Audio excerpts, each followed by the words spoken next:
This House is in session. Minutes for the meeting held on Friday, 7 February 2025 to be deferred. Acting Leader, Government Business. Mr. Speaker, I beg to move that the said minutes be deferred. Questions that the aforementioned minutes be deferred.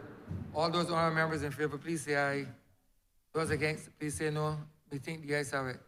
The aforementioned minutes are hereby deferred.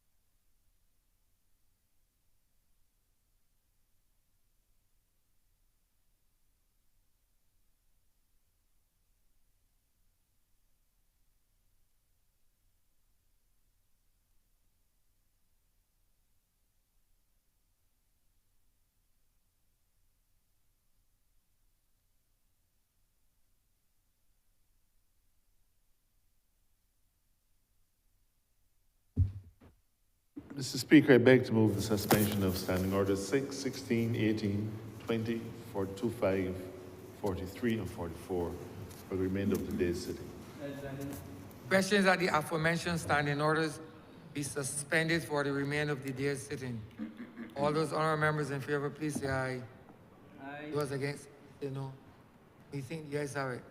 The aforementioned standing orders are hereby suspended for the remainder of the day's sitting.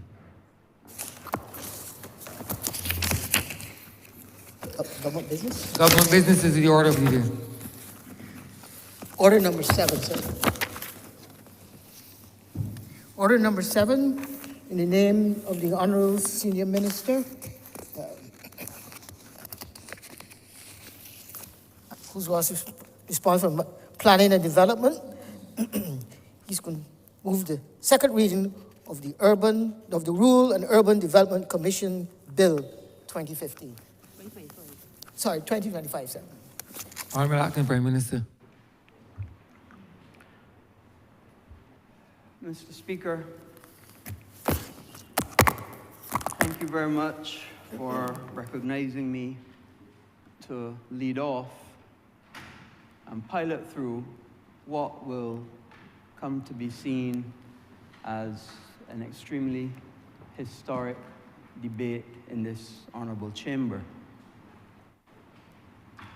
This debate, Mr. Speaker, and I'm going to draw from how the Leader of Opposition tends to give his presentations. And he starts with the short title and the long title, Objects and Reasons. This bill, Mr. Speaker, will make provision for the establishment of the Rural and Urban Development Commission, transfer of the assets and liabilities of the Rural Development Commission and the Urban Development Commission to the Rural and Urban Development Commission.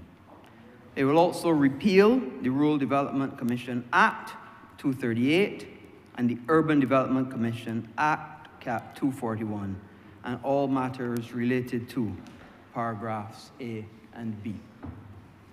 So essentially, Mr. Speaker, today we come to do something that is not often done in this honourable chamber. That is to join two state-owned enterprises to make one state-owned enterprise. And let me be perfectly clear about it.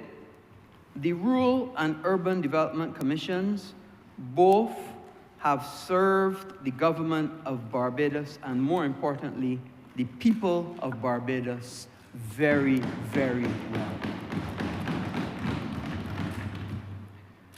The Rural Development Commission was first started in May of 1996, whereas the Urban Development Commission in August of 1997. And what we intend to do today, Mr. Speaker, is to take the best of both of them, both of these legislations, and put them together to make a better, robust, and more fit-for-purpose Rural and Urban Development Commission. It has been long in coming. You would recall the throne speech of right after the last election, where the president spoke about the joining together and making fit for purpose these two commissions. And we could not have gotten this far to be able to now get to legislation without tremendous work being done by many, many people throughout the service of this country. And before I go a step further, I want to salute and thank the people who got us here to be able to put all of this work together and put this bill now before this honorable chamber.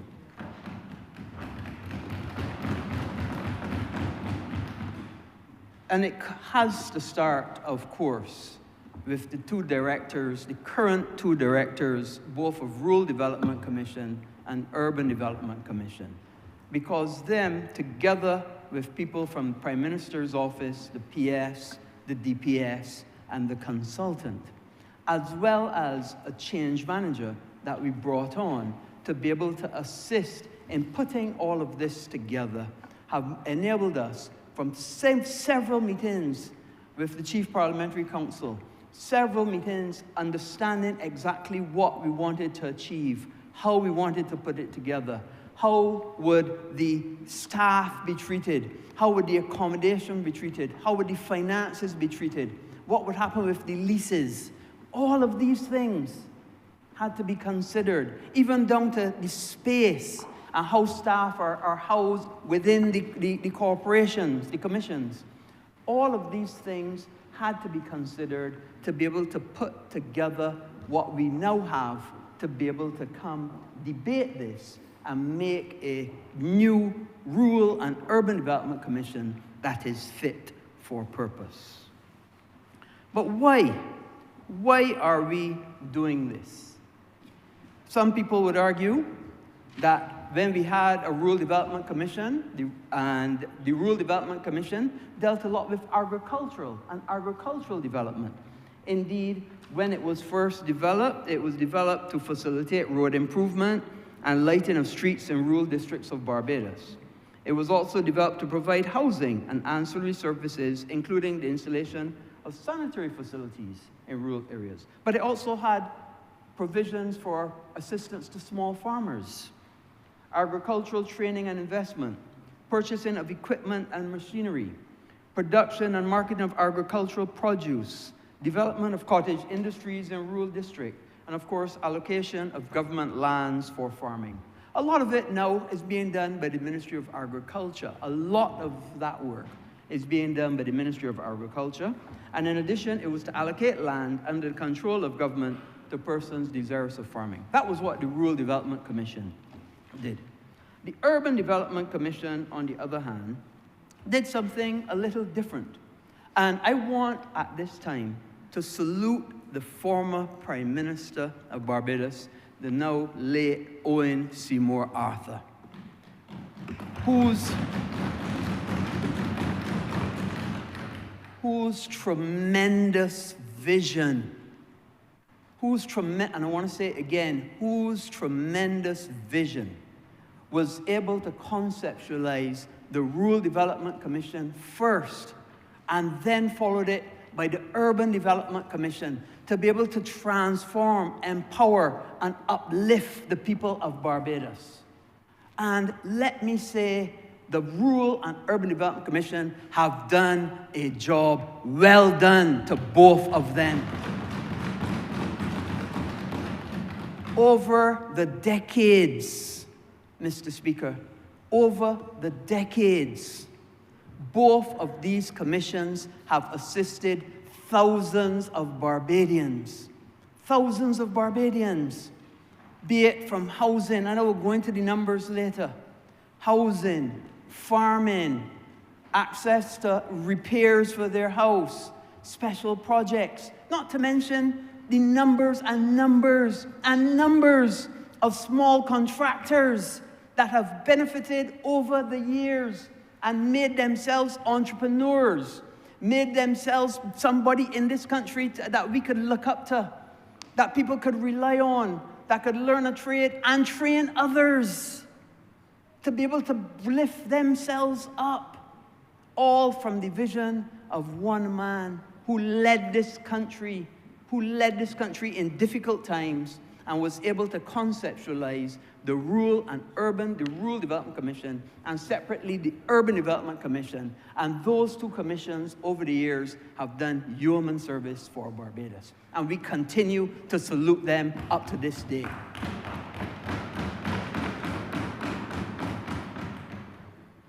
I remember, Mr. Speaker, and if you forgive me a little story, in 2002, the Rural Development Commission and Urban Development Commission was going for quite some time. But I'm going to relate a little story about the Urban Development Commission.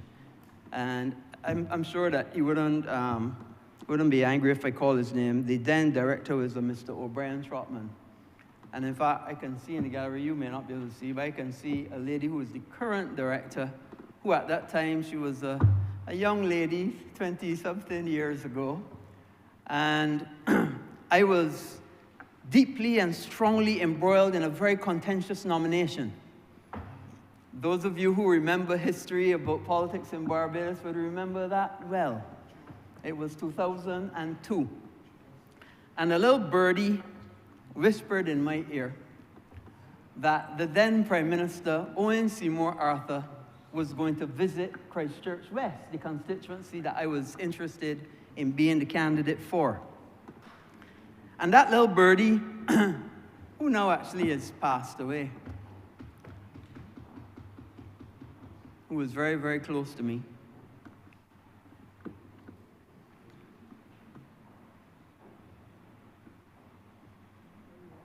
that little birdie, Mr. Speaker, she actually coined the phrase, "do good and good shall attend you." The phrase that I have kept from then till now. That little birdie used to work at the Urban Development Commission, and she heard that the then Prime Minister was going to be visiting Christchurch West. And of course she used to call me her son.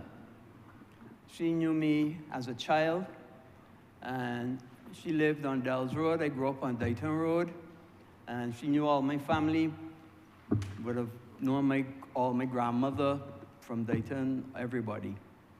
And we obviously had a very, very strong relationship. Her name is Rosie Grant Mosley, who has passed. But anyway, I digress. So she called me and said, I want you to know that the Prime Minister is coming to see some of the houses that have been done in Christchurch West and some of the roads that have been done in Christchurch West. I was the president. So she told me, if you know what's good for you, drop everything that you're doing and try and get yourself out there to join that group of people that are going around with the Urban Development Commission and the then Prime Minister. So I must have had a full list of patients. I canceled all the patients, and I said, no, boy, I got to be out there and see this work that was done. Because remember, I'm embroiled in a very contentious nomination at that time. So I turned up, and the Prime Minister, at that time I turned up at Plantain Walk. And Plantain Walk was a new way of doing concrete roads. It was one of the first concrete roads that we had done in Barbados. And what was interesting about this is when you do a concrete road, you can't go and dig up the road. So it means that you have to put the services, the water, the natural gas, whatever, on the two sides. And the contractor was there explaining it. And I arrived, and the the Prime Minister looks at me and I'm Dr. Duguid, what are you doing here? I'm saying, oh, so Mr. Prime Minister, I'm here in my capacity as President of Christchurch West, and I'm here to make sure that this work is equal and being done properly as well. And also to go around and meet my proposed and hopefully new constituents once you give me the opportunity to be the candidate. He said, very good, and so on. Okay, you can join the party and come along. So we went, we looked at the road, we walked the road. I remember Sir Henry even taking off his shoes and saying, let me feel this road with my bare feet. And he was doing that and so on, and I joined, and then we went to one house, and then we went to another house, and then we came to this other house. This other house was also a house done by the Urban Development Commission. But little did I know that a little birdie had gone in and plastered my calendar all over the Urban Development Commission house. As soon as the then Prime Minister walks in, and he sees my calendar in every room, about 10, 15 calendars, all over this Urban Development Commission house, he says, what is this? What is this? But he doesn't see the owner. He doesn't see the owner at all. He just sees the calendars all over. And obviously, he's getting this thing now that, obviously the people of Christchurch West want this gentleman called Dr. Duguid, I assume. And I go in and I see it, the whole entourage seeing it, and want to know what is going on. But he sees this little old lady under a tree on the outside. She's also passed. A lady who was a staunch member of the Christchurch West branch for many years. A lady who I got to know because after branch meeting, Sir Henry would look at me and say, William, why don't you give, and I can call her name, Miss Dorothy Small Leslie, a ride home? And I used to do that every branch meeting. I would give Miss Dorothy Small Leslie a ride home. And Miss Dorothy Small Leslie was a normal average Barbadian. She worked as a housekeeper in Blue Waters, in Navy Gardens, and so on. And every evening after branch, I would give her a ride home. And we obviously developed a very strong relationship. Her children, I got to know well. All the people of the area I got to know well, and so on. But anyway, so the then Prime Minister sees this lady who happened to be my friend, Dorothy Small Leslie. And he goes to her and says, this is your house that was done. I hope you like it. Dorothy Leslie looks up with a big hat mark, do good, I'm going to tell you, right on her forehead, and tells the Prime Minister, he says, and she said to him, and I was there standing up, and I think the director was there standing up too. And she says to him, I am just a simple person from Fords Road, and you are the Prime Minister of Barbados. But let me tell you something, and listen good. The only person that we will accept in Christchurch West is Dr. Duguid.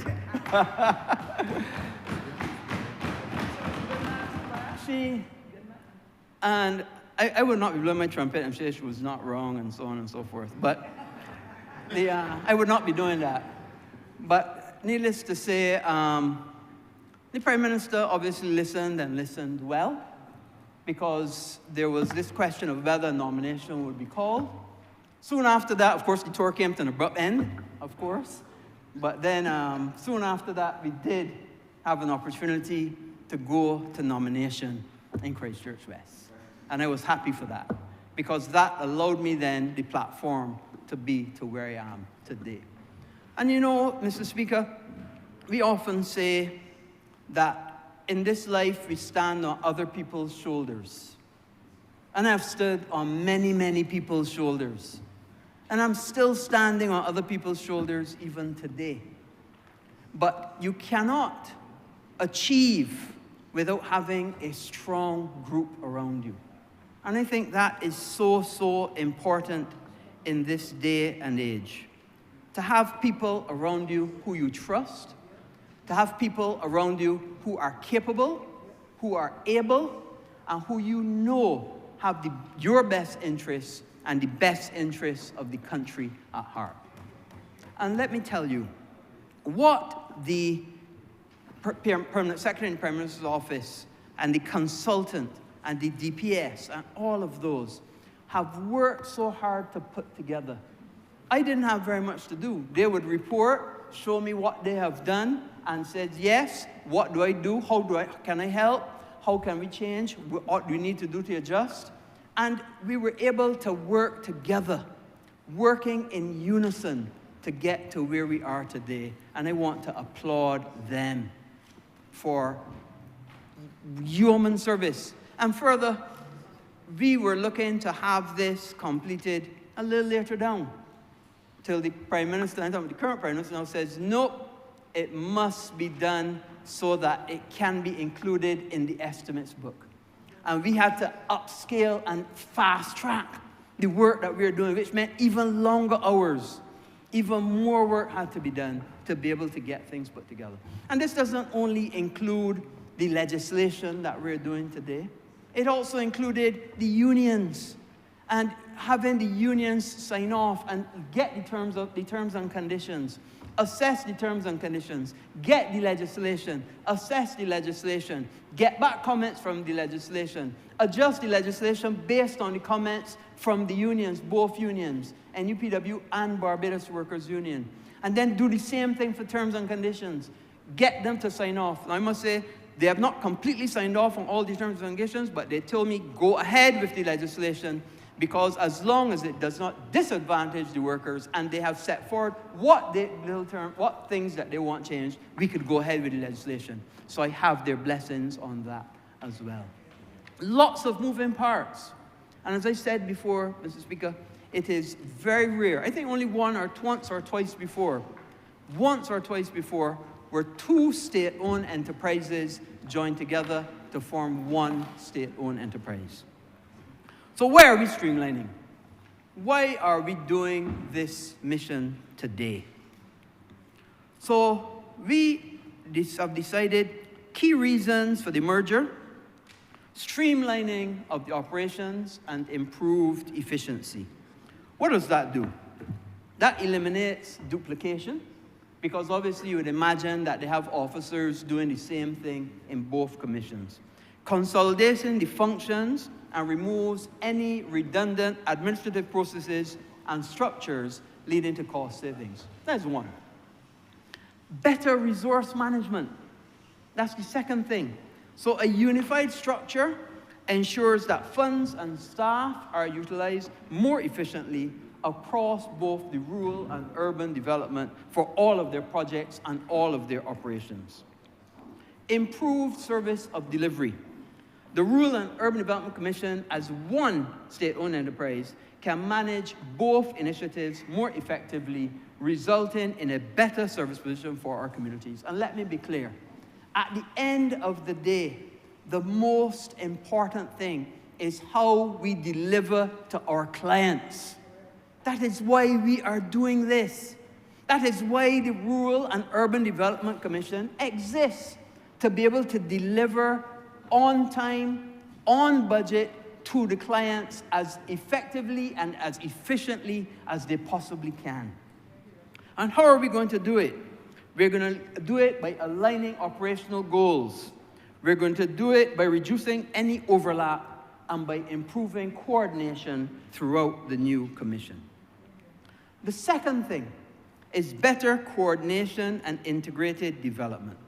So what does that mean? That means a unified approach, a single body overseeing both, ensuring that initiatives in both sectors complement each other and not detrimental to each other, and support a holistic national growth as one entity.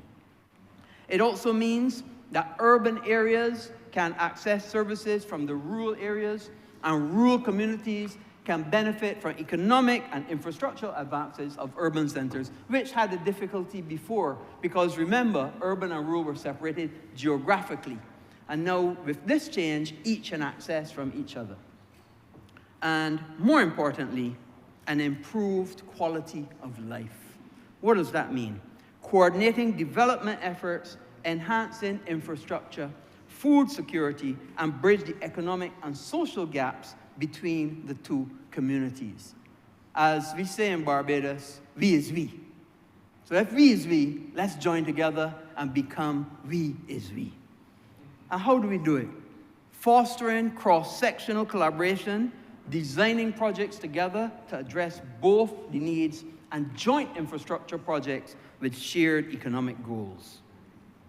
The third reason that we're doing this is to support for broader economic and structural reforms. You would remember the BERT alignment. And what this merger does is it supports the BERT transformation program by creating a more efficient government infrastructure and improving, as I said, public service delivery. What it will also do, apart from giving government efficiency, is it will give us an opportunity for digital transformation. So I could envisage in the future a stakeholder going online and accessing an application for repairs to their house, seeing the type of repairs, accessing facilities to get their property transfer, seeing the progress at the property transfer program. And I can talk a little more about property transfer program a little later. Now that I remember about it, property transfer program. I didn't want to start in politics, but I remember under the Democratic Labour Party, the property transfer program ground to a screeching halt. Ground to a screeching halt. And let me explain to those who may not know what the property transfer program is, and I can digress a little bit. The property transfer program, and I'm sure you know it, Mr. Speaker, is when people who live in urban tenantries in particular, urban or rural, but tenantries in particular, urban or rural.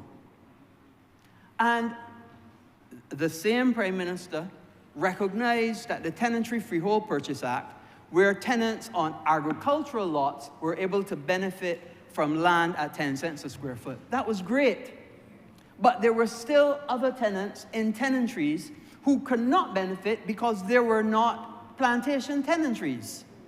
So therefore, we had to find another mechanism for them to benefit from. So we came up with the tenancy transfer, where average Barbadians could pay $2.50 per square foot in the urban tenantries, and the government would pay the rest. That was an excellent program. There are many tenantries across Barbados, both rural and urban and rural, that people went, liked the idea. For the first time, they could be enfranchised by owning their own land. And what that meant, they went and go paying $2.50 a square foot. They get a lawyer, they start the process, and then the government would pay the rest. I think it was $5 or $7 it was capped at. The government would pay $5.50 or whatever it was to make up the difference. And that program worked well for years, till the other administration came to office and it came to a halt. Now, for those of you who don't understand what that coming to a halt means, let me make it clear. Imagine a lady from my constituency named Miss Avery. This is a real lady. I'm not speaking of her disparagingly. There's a lady who is now 94. Decent. Whenever I visit her, she would tell me she used to buy from my father's store and how she and my father were great friends. She took up her money, Mr. Speaker, and paid for, I think it was a 10,000, she was on a big lot, because she said she had a farming lot. She used to farm the ground as well as where her house was. It was a 10,000 square foot lot. $25,000, $2.50 a square foot, and put in a lawyer's hand so that she could own her own piece of her tenantry. $25,000. 2008, no matching money from the government. So therefore, she could not get the land papers. 2009, no matching money. 2010, 11, 12, 13, 14, 15, 16, 17, 18, 10 years. 10 years of that lady's $25,000. put so that she could own land under this program. And the then administration let her flounder. All the time she would say, please let me own the land before I die. And she's just one of many. One of many. And we got to talk about these things so that people understand the hardships that people have to endure. You know, it's a simple person who's just sell sweet potatoes and Eddos as a hawker with a tray to pick up $25,000 and put and can't get the benefit from it for 10 years.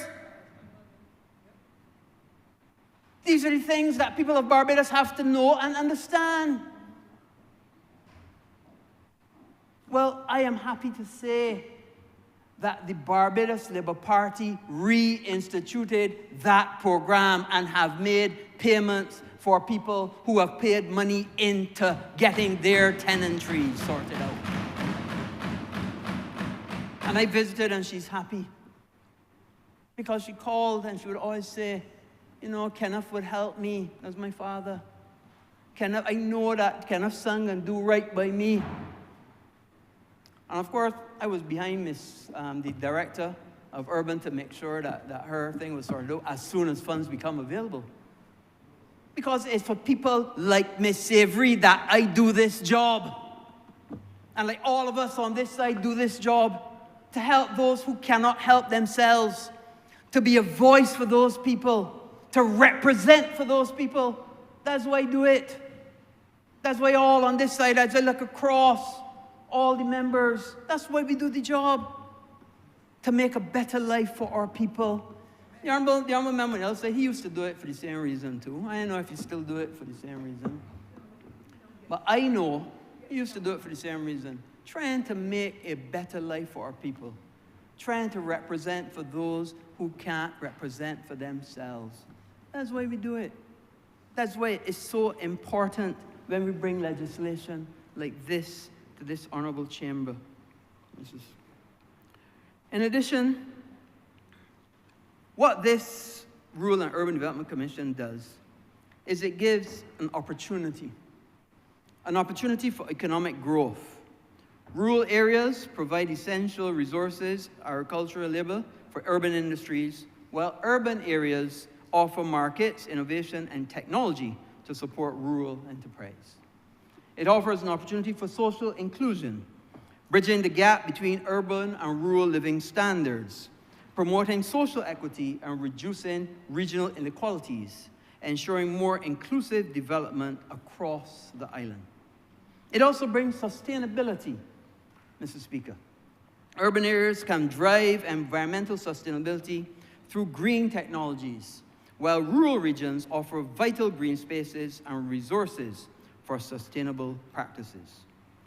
So these strategic initiatives will allow the Rural and Urban Development Commission to create a more connected, prosperous, and sustainable Barbados by fostering stronger ties and improving service delivery across our great land. I want, Mr. Speaker, now to go into a little bit about what the rural and urban themselves have been able to do over the years. Now first, let me say that I spoke a little bit about what the rural did. Urban, on the other hand, was used, and the Act defines its functions to acquire, hold, or manage land and other property of any kind for the purposes of the Act. To construct, maintain, and repair buildings. To provide housing and improve social amenities and recreational amenities. To carry out any business or undertaking, including the provision of ancillary services for the purposes of the Act, and to make advances to persons on such conditions which such securities may be prescribed by the minister. For instance, to acquire houses and land, to construct houses, to refurbish buildings, to alter, enlarge, repair, or improve houses, as well as to carry out any other any other actions necessary for the purposes of the Act. It was geographically apportioned and described as Greater Bridgetown, or the urban corridor. And its existence over the years, it has done many, many projects. But I want to go straight to what we have done over this last term. Can you imagine, Mr. Speaker, that the Urban Development Commission, and this is just the Urban Development Commission, has done 164 houses. It has repaired or renovated 289.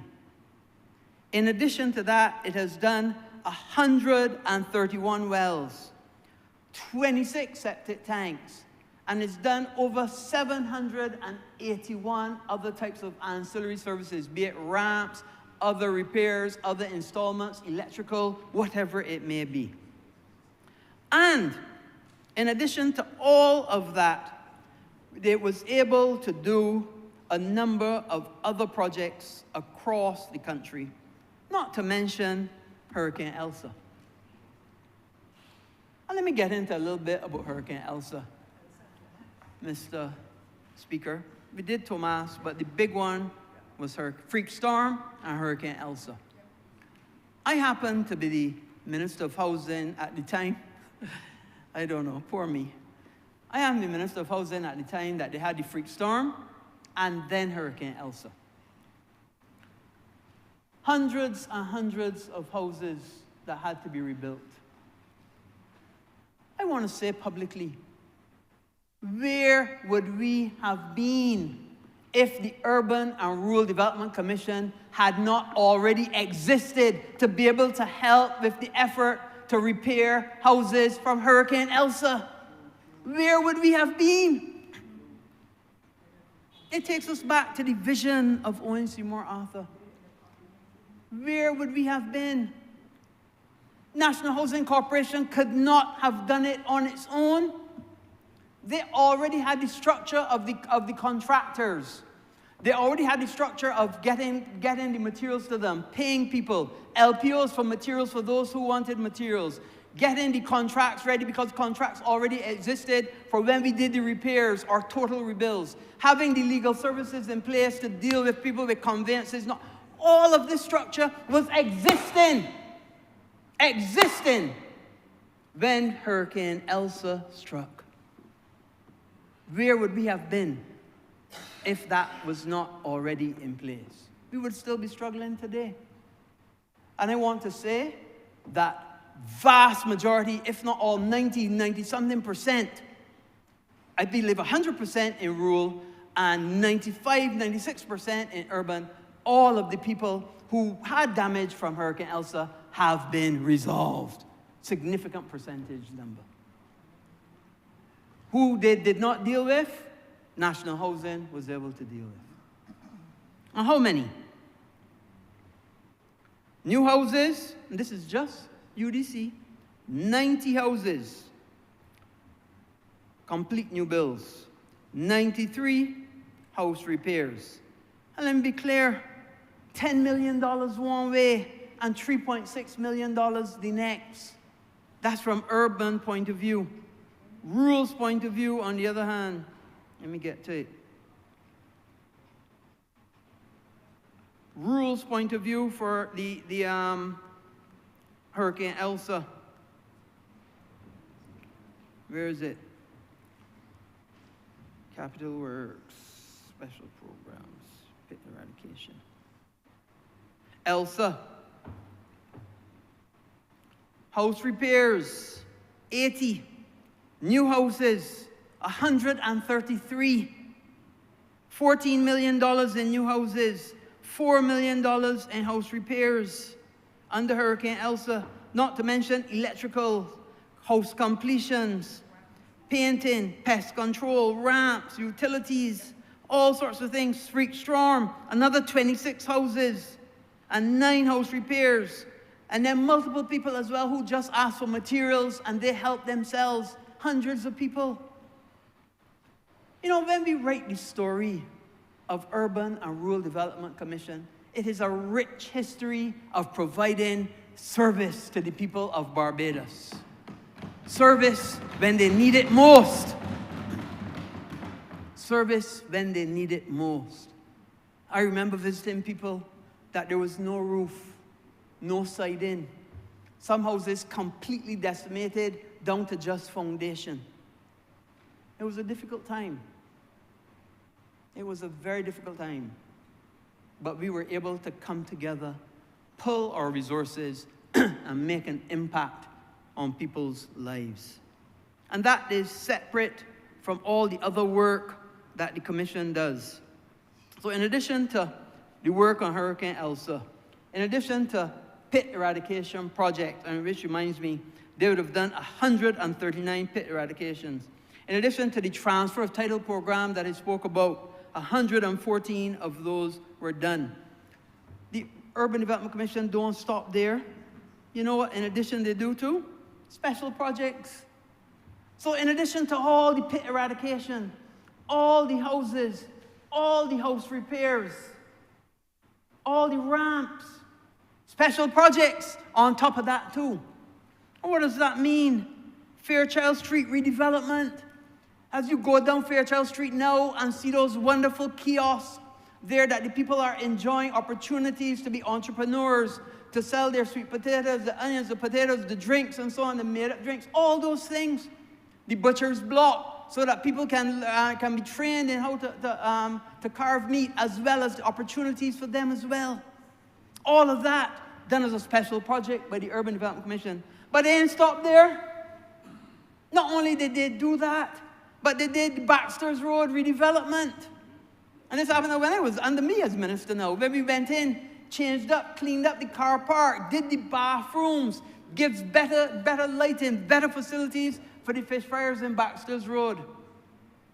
And I remember another lady who was always passed, and she used to right there at the corner, Mother B. Mother B was an interesting character. Those of you who know Baxter's Road might know Mother B. She's no longer there. But she, whenever I visited, I remember all the things and all the great stories that Mother B used to tell me. She's also from Christchurch West, actually. And it didn't stop there. Not only did they do Baxter's Road, not only did they do Fairchild Street, but we now in design stage ready to start Temple Yard too. Temple Yard as well. I was the minister when we did the bathrooms at Temple Yard. And not to be said, no, we said, no, it can't be only fixing the bathrooms. We got to fix the whole area. And I remember when they had the fire, when so many people's craft, and another name, I'm sorry, Mrs. Speaker, my friend Rationale, all of his sculptures burnt up when they had the fire because it was too tight and too difficult an area, and we're going to make it a better area. And by the way, anybody interested in buying one of Rationale's pieces, they're actually at the university now. They're at the university, has about 8 pieces at the university. This is a man, comes from I've known him for, I don't know, 30 years. I've got many of his pieces over the years. Good friend. He happened to be a patient. What he used to come and say, all right, boss, this is what we're going to do. I want this work doing, you get this piece. Or I want that work doing, you get that piece. And I was able to make a collection of wonderful sculptures. I have a wonderful set of work that Rationale has done. Him and Woodpecker, the two of them. And what would happen, he would tell all the other guys from Temple Yard, man, go by that doctor. I can't call names, even my own. Go by that doctor, and he was sorry, you just go, yeah, a piece of art, painting, a sculpture, whatever. And I was able to do that. And I was able to help people from my community by doing things like that. And I remember seeing how it brought tears to his eyes. Even when he shows me, even because he's kept some of the burnt pieces. And you know, some people, as memento of what the tragedy of the fire that took place in Temple Yard and all the destruction that happened for them. But we are going to make it better, and we are going to make and do things right by those artists from Temple Yard.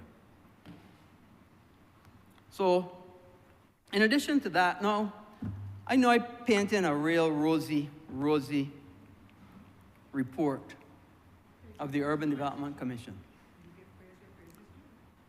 But it isn't always perfect. And I'm a person that I like being fair. Prime Minister often says that I am a fair person, but I'm also fearless. And I guess that is true, because I don't feel that fair. But I am fair in my dealings with people. I try to be every time and every day. And I can't give the good side without giving the questionable side. And there were two questionable parts, and I think most about the Urban Development Commission, because that is where the vast majority of the work done in Christchurch West, and who I relate to most. They did have a loan portfolio. And in that loan portfolio, the Urban Development Commission had entrepreneurs that it would lend money to, with the understanding that people would pay back, and pay back in a good and timely manner. Unfortunately, some people took the money and then didn't pay back. And we had to, the Urban Development Commission then had to employ debt collectors and so on and so forth. And even now, they still have a loan portfolio that's non-performing, that people still have to be going after. And that's a negative. And we accept that. I also know that during the last decade, the Auditor General would have done a special report on the Urban Development Commission. And I don't know if the PAC can find the time to look at that and accept that report and go through that report, which has been sitting on the Public Accounts Committee desk for quite some time. But in that report, there were questionable labor practices with the Urban Development Commission. I won't go into it now, because obviously it is work to be done by the Public Accounts Committee. So that is the work of the Urban Development Commission. The work of the Rural Development Commission. There are other projects that they're doing too, small projects I wouldn't really go into. Rural Development Commission, history and success, on the other hand. They do, as usual, electrical upgrades, house repairs, over 109, LPOs for house repairs, 228, new houses, over 115, separate and distinct from the ELSA houses. You gotta understand, these numbers that I give is their normal work, separate and distinct from the tremendous body of work done from ELSA. Overall, total 1,013 projects at a cost of $22 million. And I want to go back to something, now that I talk about the money, Mr. Speaker. You would imagine, Mr. Speaker, for two commissions that do so much work to empower and uplift the people of Barbados, you would imagine that a caring administration would continue to support that kind of entity. But I want to share with you some figures of government grants given to the Rural Development Commission from, I would say, 2015 to present. Now, in the last Barbados Labour Party administration days, we were accustomed to giving around $12 to $14 million to the Rural Development Commission. But I know, Mr. Speaker, it wouldn't surprise you to learn that in 2015, under the Democratic Labour Party, that grant dropped from the $14 million then to $5 million in 2015. It wouldn't surprise you, Mr. Speaker, that in 2016, under the Democratic Labour Party, that grant that was $12 or $14 million dropped to $5 million in 2016. It wouldn't surprise you to know that in 2017, it was another $5.5 million. And in 2018, $5.6 million. It was only then until 2019 when this caring Barbados Labour Party came to office, knowing full well the good work that the Rural Development Commission has done to empower and uplift people, that we were able to raise the grant to the Rural Development Commission. And we went and have gone all the way up, increasing every year. 2020, 8 million. 2021, 10.5 million. 2022, 14.6 million. 2023, 18.7 million, and increasing every single year. And the reason we do it is because we recognize the Urban and Rural Development Commission make a difference in people's lives. That's what they do. They make a difference in people's lives. And in order to make that difference, you have to give the financial support. And that's what this administration has done.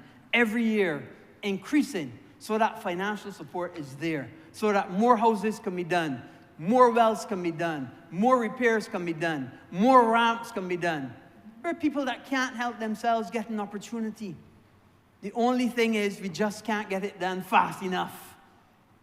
And this is why we're bringing them together, so we can share resources, share expertise, share experiences, and be able to service our clients better, faster, and in a more efficient and effective way. And that is why we are joining these two commissions together. So I want to go back to what the Rural Development Commission has done. It doesn't have the large portfolio of special projects like Urban Development Commission, but now together with them working side by side, I have no doubt that in addition to their normal work, we will even see better management of the special projects. Plumbing as well, site clearing, tanks, utilities, all working together to be able to help the people of Barbados. So I said the downside from urban, there's a downside from rural too. And let's be fair and let's be frank. The downside from rural, financial statements.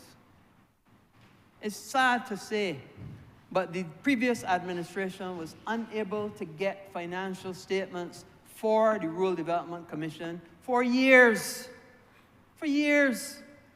And has it hampered us? Excessively so. Has it caused certain consternation? Has it caused people to wonder what was happening? Of course. But what have we done? We said, let's draw a line in the sand. Let's get our financial statements from that point going forward. And we're working towards that. Because at the end of the day, when we join these two commissions together, they don't only have to come together in terms of employees. They don't only have to come together in terms of legislation. They don't only have to come together in terms of all the leases and all the ownership of all the various materials and all the various resources that they have, but have to come together financially too. And the only way they could come together financially in terms of your assets and liabilities is having appropriate and adequate financial statements. And that's what we have to work on in addition to all the other work to get us to where we are today. So these two commissions, going forward, working as one, will be a strong, dedicated, fit-for-purpose entity, ready to be able to take on a modern Barbados, ready to be able to take on a Barbados that we are seeing emerging, a Barbados with entrepreneurs, a Barbados with multiple contractors, a Barbados where we can see people empowered by owning their own piece of the rock, a Barbados that we all can be proud of. And this is a vehicle on which we're able to achieve that. Now, Mr. Speaker, I have watched carefully and saw, and I'm going to save the Leader of Opposition some work. And how are you going to do that? I recognize that his method of speaking is he goes to the bill and goes clause by clause by clause by clause. So I can do that for him today. So he's going to say, you know, my job's already well done. He will just take his seat and we will go on our way and do the work of the people. Clause by clause by clause. Clause by clause by clause. Part 1, Clause 1. Part 1, Clause 1, Mr. Speaker, that is simple. It cites the short title of the bill. Straightforward. Clause 2 makes provision for the definitions that are used throughout the bill. Straightforward. Clause 3 empowers the minister to make an order to designate an area for development. Now that's an interesting thing.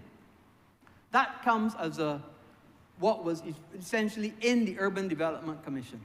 And what that is essentially an opportunity to do clearing. For instance, going to an area like Greenfield, what we were trying to do under the IDC loan, going to an area like Greenfield, designate it as a redevelopment area, said, okay, this area is a redevelopment area, we can relocate people temporarily, fix your house, and then bring you back to the area, so that we can redevelop a whole area. Clause 4, Part 2, Administration. Clause 4 makes provision for the establishment of the Rural and Urban Development Commission. The constitution of the commission, of course, is set out in the first schedule. Clause 5, functions of the commission. Clause 6, of course, gives what the commission is empowered to do and empowers the commission to appoint the various committees. Clause 7 makes provision for the appointment of a chief executive officer who will be responsible for the execution of the policy of the commission and the management of the commission's affairs. Clause 8, Mr. Speaker, makes provision for remuneration. Of course, you wouldn't expect somebody to work for free. You'll have to pay them. Clause 9 makes provision for the appointment of the staff of the commission. And I want to pause here and make it clear that everybody, all the members of the staff are being encouraged to sign on, and they will get a packet, a letter, giving them an opportunity to sign on to the new commission. We are now working out the terms and conditions. For those who don't want to sign on, will be given a voluntary separation package. Similar to what I did when I was Minister of Transport. And I can digress a little bit here, but I remember when we had the drivers at the Transport Board who took a voluntary separation package and were able to get a gratuity with that voluntary separation package. And you know what they did? They went and bought buses and then went into the transport augmentation program. Many of them in that today, empowering people, and that is what this administration is about. And I would imagine that people who may take voluntary separation packages from the Urban and Rural Development Commission, they themselves could be entrepreneurs, be it go then to become small contractors themselves, to be able to provide services back to the same Rural and Urban Development Commission and empower them and lift those people up as well as their families. And I would imagine that is the kind of thrust that we would see of people who take voluntary separation packages from the Urban and Rural Development Commission. Empowering people. Empowering people, empowering people, empowering people. That is what this is about. Clause 11 makes provision for immunity from suit of the Commission or members thereof in a bona fide execution or intended execution of any acts pursuant to the Act. Clause 12 imposes an obligation on the Commission, officers or employees of the Commission, or experts retained by the Commission to keep all information coming into their knowledge by virtue of his functions confidential. I know, boy. I often hear there's no such thing as a secret in Barbados, so I don't know how much is confidential. Clause 13 makes provision for certain powers of the Commission to be limited by requiring the Commission to seek the approval of the Minister. That comes over from the previous Act. Clause 14 empowers the Minister to give directions to the Commission, as done in all other boards and commissions. Clause 15 imposes an obligation on members of the Commission to disclose any conflict of interest and the procedure applicable to those circumstances. 16 makes provision for the establishment of the Rural and Urban Development Commission Fund. This is the fund that is important that the financials be up to date and accurate for both. Because if you can't go into a new entity with two accounts. You have to have all the assets, all the liabilities, all the leases, all of the equity in one account. And that is what this establishment of this fund will enable that to do under the new commission. Clause 17 makes provision for the application of the resources of the Rural and Urban Development Commission. 18 empowers the Commission to borrow the money required to carry its obligations or perform its functions. That comes from the previous Act as well. 19 makes provision for procedure applicable for the disposal of the Commission's capital assets. And 20 states the Commission will be bound by Part 9 of the Public Finance Management Act 2019 in relation to its accounts, auditing, and reporting requirements. And I hope now with this new Commission that we don't have this problem ever again of year after year, no financial statements. No financial statements, as happened under the last administration. We can't go back to those dark days. Part 3, under redevelopment. Clause 21 obligates the Commission to prepare a renewal plan to the Minister in relation to any proposed redevelopment for the purposes of the Act. As I said, clearing areas that need redevelopment. Clause 22 sets out the procedure for the Commission to make interventions to address buildings that are derelict, unfit for human habitation, creating a nuisance or injurious or likely to be injurious to health while those are in a redevelopment area. Clause 23 sets out the procedure for appeals from the notice. 24 empowers the Commission to make the redevelopment plans where housing conditions are likely to be dangerous, injurious, or likely to be injurious to health or welfare of inhabitants. 25 makes provision for the procedure applicable to the preparation of a redevelopment scheme. 26 makes procedure applicable to the notification of approval of a redevelopment area. 27 makes provision for the procedure applicable to serving of a demolition order made pursuant to a redevelopment scheme. 28 restricts the use of the land, the buildings on which are subject to the demolition order, and also makes provision for appeals to the restriction on the use of land, the buildings which are subject to a demolition order. 29 states that the Land Acquisition Act, Cap 228, is applicable in facilitating the compulsory acquisition for the purposes of this Act. Clause 30 makes provision for assessment and compensation where the land is acquired, subject to Clause 30. 31, provision for the assessment and compensation where property is acquired where the houses are well maintained.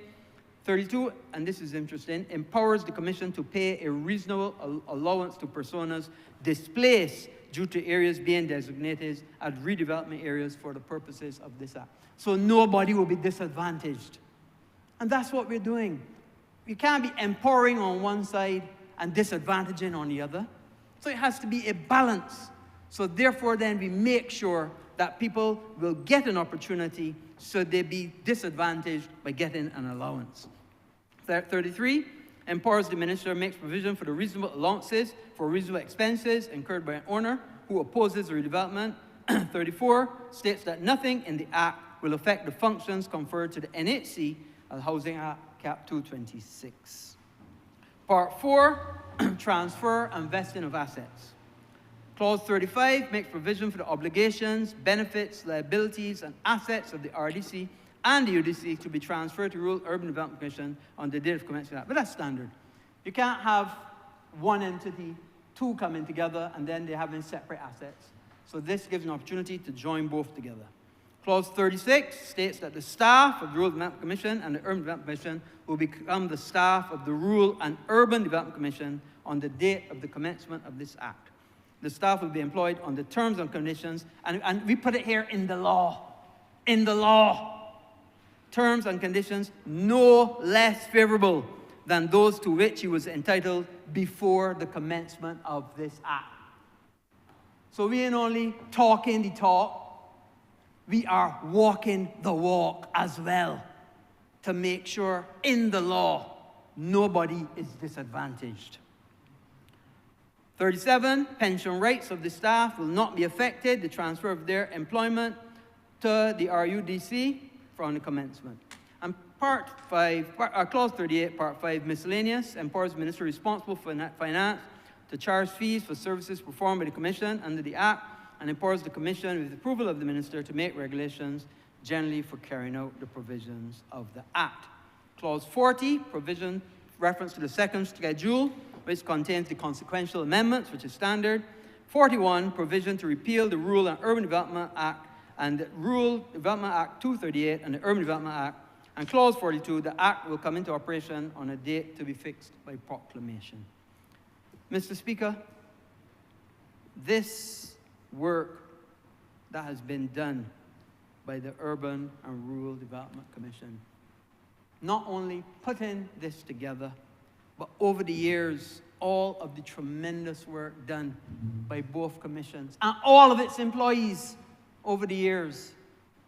All of its employees, from all the directors, from all the deputy directors, from all the financial controllers, from all the officers, all the technical people going out, everybody working together to make a strong commission and by extension empower Barbadians and make a better Barbados. A tremendous body of work, all done from a visionary Prime Minister and assisting the average Barbadian. And that's what it's about. When we come down to it at the end of the day, that's what it's about. You know, so many times, and I see a colleague, physician from St. Philip North looking at me, and she knows in our jobs, we can do well financially. But is money everything? Of course it isn't. No way. No way. You know what really matters? How you can help somebody else. How you can have an impact on somebody else's life. How you can raise up some people. You know, when I got into politics, I got in to raise up the people I grew up with, the people in Dighton Road and Braffett's Gap and Dells Road and Paddock Road and Gooding Road and Tate Road and Rollins Road. Not to know that just before the election, them areas got cut off from me and put in St. Michael South. But you know what happened? I was able to benefit from Sergeant's Village. So I went in, and I got to know the people, and the people got to know me. And the people molded me into be the representative that they wanted me to be. I never disrespected them, and they never disrespected me. And anytime I called on them, they came forward and said, yes, you with us, and we with you. Mr. Speaker, that's what this is about. Let us go forward as we. Let us make the Rural and Urban Development Commission to benefit this fair land that we love, the people of Barbados and Barbados. I'm obliged to you.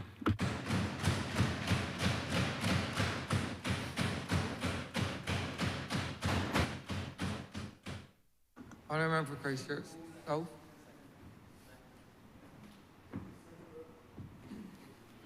I'm obliged to you, Mr. Speaker.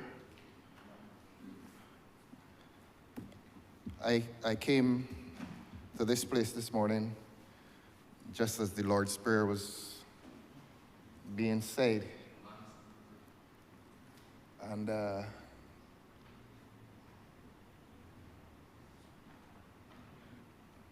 I came just as the Lord's Prayer was being said.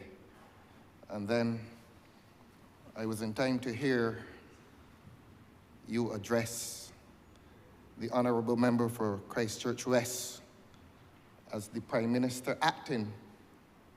I think that is what I heard. And my personal congratulations to him would join with the hearts within the government that rejoice at this elevation, except that those rejoicing hearts will regret that it is only a temporary expedient. But that being the case, under his leadership today, this Parliament is guaranteed a very constructive, and as you would say, civilized debate. And I promise this Parliament that, and I repeat my congratulations to the Honourable Member for Christchurch West, that it seems that while it is a rare occasion, sometimes hierarchies are proportionate to merit. And today is such a day. I join with your rejoicing hearts on that side and congratulate you for that merited elevation, which is associated with merit. Now, Your Honor,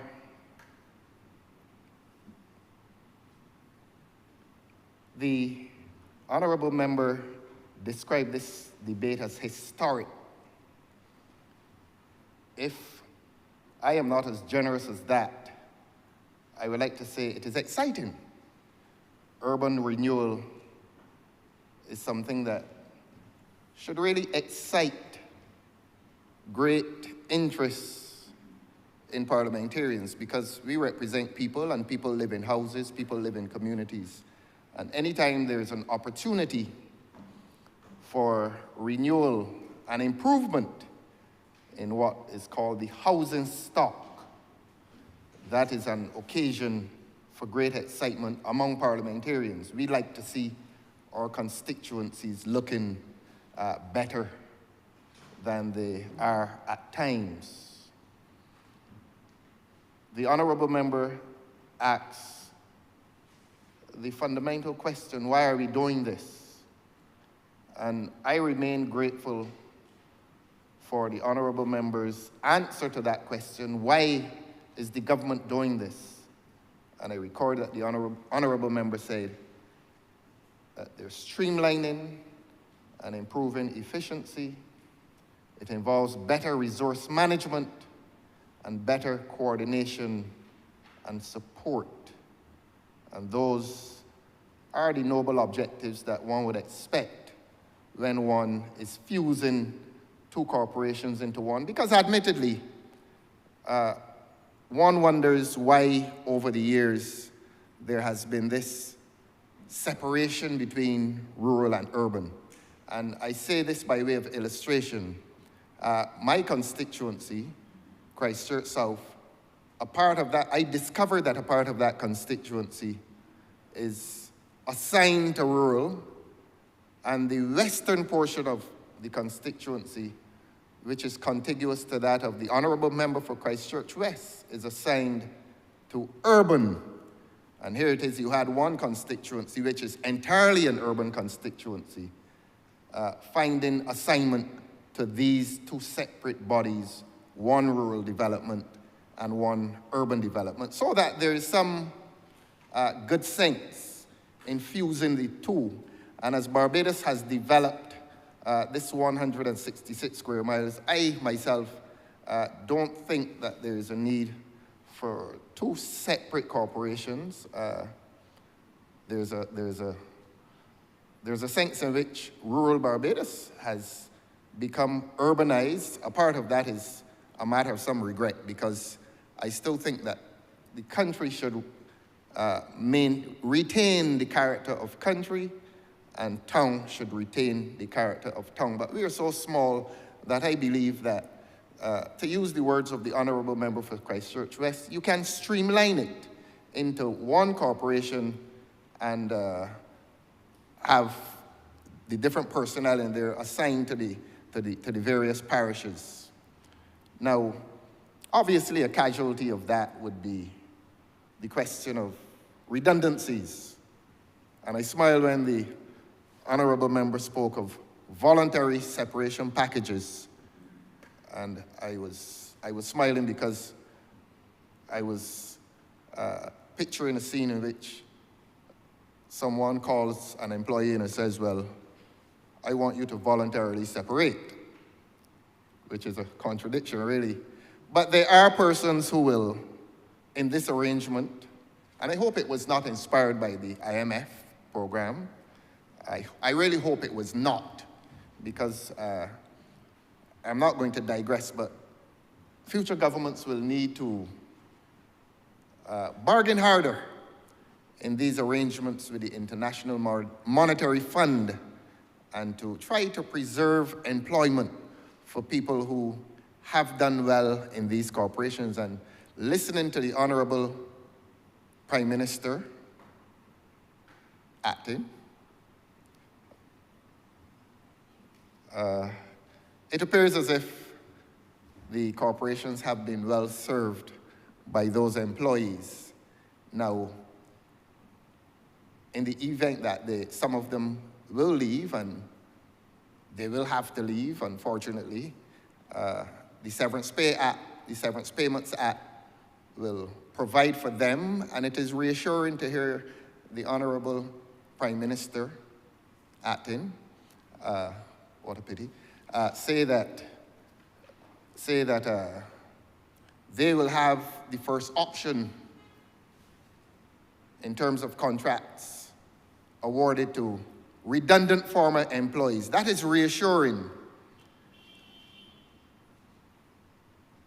And it is all the more reassuring when one remembers that the government has been very generous in terms of these contracts for services.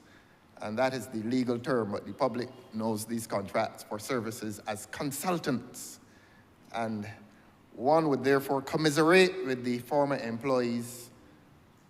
When the time comes, there will be former employees of the Rural and/or Urban Development Commission when they have to separate, knowing that there is a large population of other persons in this society who are the beneficiaries of generous contracts for services.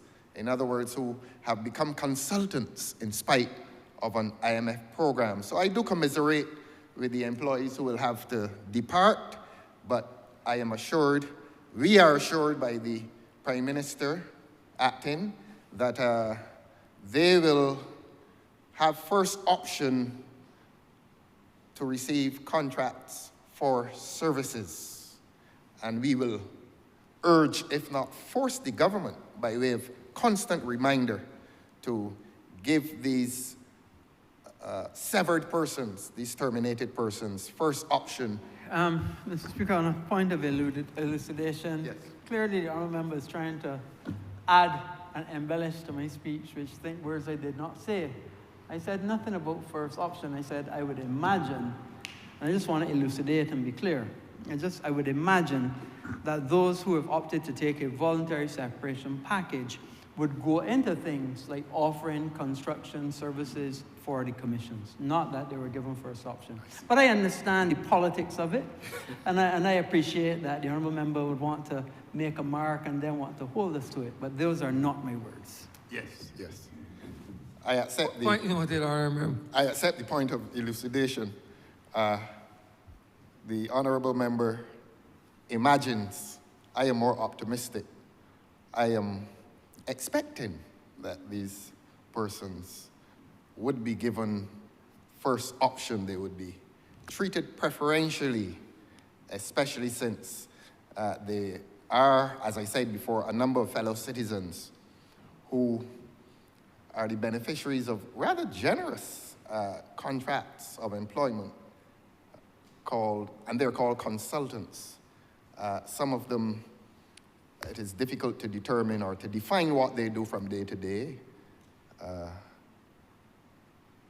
There's much rumor-mongering as to what exactly they do, but the public does not know what they do. But these employees of rural and urban, one knows what they do, and when they, if the Honourable Prime Minister acting imagines, I hope, I expect, and I envision that they will become the beneficiaries of contracts for services in which they can perform the act of house building as separate corporate entities for the said corporation, which would have been two, but then fused into one.